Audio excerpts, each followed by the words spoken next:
enough in my past to be ashamed of. Some decisions I wish I hadn't made. Some stuff I wish I could go back and fix. Some things I wish I could unsay. Some words I wish I could put back in my mouth. Some actions I wish I had never taken, but they're in my past. And I'm not going to let you hold up my past as a mirror when God wants me to use it as a window. When you're in that darkness, you want to sit there and wait for the light to come. But you can't wait. The only way out is to step forward, to face your fears, to become your own light. There's going to be a lot of times y'all about to fail. We are all a work in progress. But in that moment, I want you to remember the power of you. What you have and who you are is enough. Live like a warrior. And warriors are always in fight mode. Because this thing called life, it's challenging. You got to fight for peace of mind. You got to fight to stay away from toxic, negative, energy-draining people. You got to fight to put all your efforts and energy into things that's productive and purposeful. You can train yourself. You can condition yourself that this is my moment. This is my time. This is my Super Bowl. There will be no commercial breaks. This is my stuff. So it's really about you being in the state where you execute. Knowledge is not power, it's total BS. Knowledge is potential power.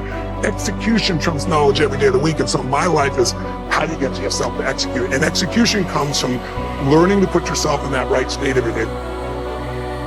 You want to become a diamond. Your whole attitude change, your whole mindset, your thinking, your relationships, the decisions that you make, how you spend your time, your energy, all of it changes. You're going to determine the outcome of your life. You're going to determine whether or not your life is exciting or whether or not it's boring. You determine that. And those people who know that, they move with a sense of urgency. They move with purpose and direction. They work it, they manage their time effectively. And it is work to maintain the discipline. That's what it is, work. So work through the weakness, fight through the temptation, hold the line. It is not easy, but it is worth it. Yes, because discipline equals freedom.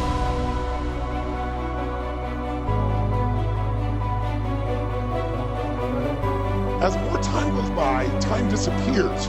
Because when you're really fulfilled, when you're doing things that are really shifting you, have you ever discovered, like, what's a long time? A long time is anytime you're not enjoying yourself, right? A minute can feel like eternity if you're going through something horrible. But if you have a great time, hours go by, day can go by so quick. So time is really emotion. And what we want to do here this week is see if we can't give you some key principles each day, tools, and then take some action. So we get that momentum going. So you really do set yourself up without any hyperbole, without any BS, without positive things. Truly set yourself up to make 2021 your best year. Because to make 21 your best year, you got to make you move to the next level. Who's with me on this? Say I. Say I. So in order to do that, we gotta kind of identify it. So yesterday, we started with just understanding that we really got to take control of our own minds. That yes, some of what you experienced in the past world is kind of over. Something new is available. But you can't move on and build something new and create until you kind of let go of some of what you've been hanging on to, your expectations. And even if it's unjust, even if it's unfair, eventually we got to let go or we're the prisoner. So we walked through those 5 stages, if you recall, that people go through. That shock, that anger, or that sense of fear or loss, that trying to negotiate, so to speak, to make things happen. Eventually, a lot of sadness, eventually some acceptance of what has been. But as we said, we want to create now. That's what this is all about. And creating a way to not just get back to where you were, to get to a place that's even better. As I said always, the greatest story of humanity is always the comeback, isn't it? You want to root for that person. It's the Rocky story, right? It's the people that get knocked down. We all get knocked down. We all get taken to our knees. COVID is done now, or at least all the actions of COVID is done now. So it's not where you go, it's what do you do when that happens. Can anybody can do well when life is going your way? Can you do well? Can you find a way to do well when it's going against you? So yesterday we talked just a little bit about problems or gifts. It doesn't always look like it. If you recall, we chatted about there are times in your life when you've had some horrible things happen. If you look back 3, 4, 5 years later, you go, don't want to have to go through it again? Or anybody else I cared to? When I see why it happened, it made me stronger, it made me care more, it made something shift in me. Or it gave me lessons that allowed me to succeed today. Let me talk just a little bit to give you a sense about what are the things that are really controlling us, those invisible forces we're talking about, those emotions. We have an emotional home. And literally, we find a way to get back to it. If our home is not so nice, we get back to it. If our home is beautiful, we get back to it. Mentally and emotionally. And so today, we want to show you what controls that emotional home. And it's this term called identity. Identity. And it's a similar theme. Yesterday, I saw many of you going back online. Thank you for doing it, sharing your old story, your new story, what you're going to do in 2021, because you need that clarity. Without a vision, people perish. It says in a very good book.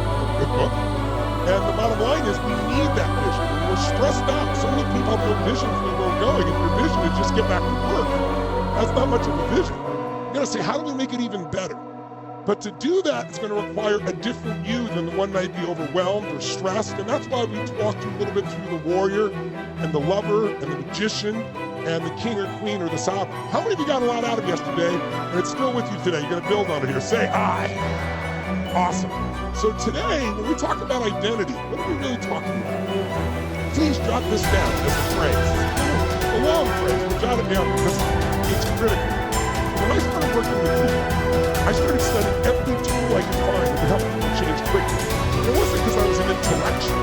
I wanted to change me. You know, I was in high school, I loved people, but I wasn't the most popular kid in school. In fact, the most popular kid in school treated me and my friends like dirt, like trash. It was mean as hell. I thought, how can they be popular? And it made me want to understand human psychology, what drives people, where they are. And plus, I was fat and short. I was 5'1". And so I had to figure out what to do to turn myself around. So I want to learn every tool. A lot of things I did gave me a change for a short term, but then I go back. Who's experienced this? Either like with your weight, or your finances start to make money and drops back, or a relationship, right? And it's like it would piss me off. I'd be mad at myself. You know, I know many of you do this because it's human nature. Like we have high expectations for ourselves. Somebody like you comes to an event like this, you're pushing yourself to be more, to create more. And I used to beat myself up like, why didn't I do this? There's a problem beating yourself up. What do you know what it is? When you beat yourself up, one of the critical elements of taking action, for solving things, for having a great psychology is energy. And when you beat yourself up, and you say, I should have done this, why didn't I do this? What's wrong with me? Does your energy increase or decrease, guys? Show me, which one? You know damn well it decreases. So what it actually does, it becomes a trap. The more you beat yourself up, the worse you get. And then you beat yourself up more, and now you're in this vicious cycle.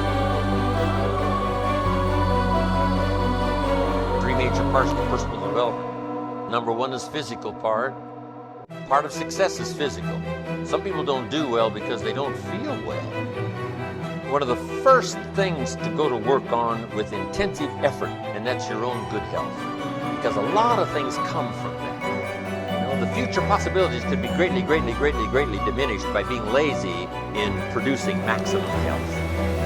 You'll take care of that as a support system. You can't believe what else is possible. You can't believe what the mind can think of. You can't believe your imagination and your faith and your ability to say, hey, I'll go to work with this muscle and do the deal. Why? I'm healthy, vigorous, vital. I'm not out of breath. But sometimes, when all these ideas and stuff come, you're a little bit too weak to even attempt. You say, oh, I'm not sure I can do that. The doubts sometimes are more physical than they are mental. You haven't got the vitality to believe it's possible. But if you've got the vitality and the strength and you've got the health to do it, I'm telling you, ideas seem to love to be invested in healthy people that have got the ability and the ambition to pull it off. Got the health to do it, and the strength to do it. So why not start with the health and see if your own vitality would inspire you to more imagination? Because now when you imagine, you can pull it off. But if you can't pull it off, why imagine? The imagination says, why go to work and spin all of these goals and stuff when the body isn't ready for it? So start with physical.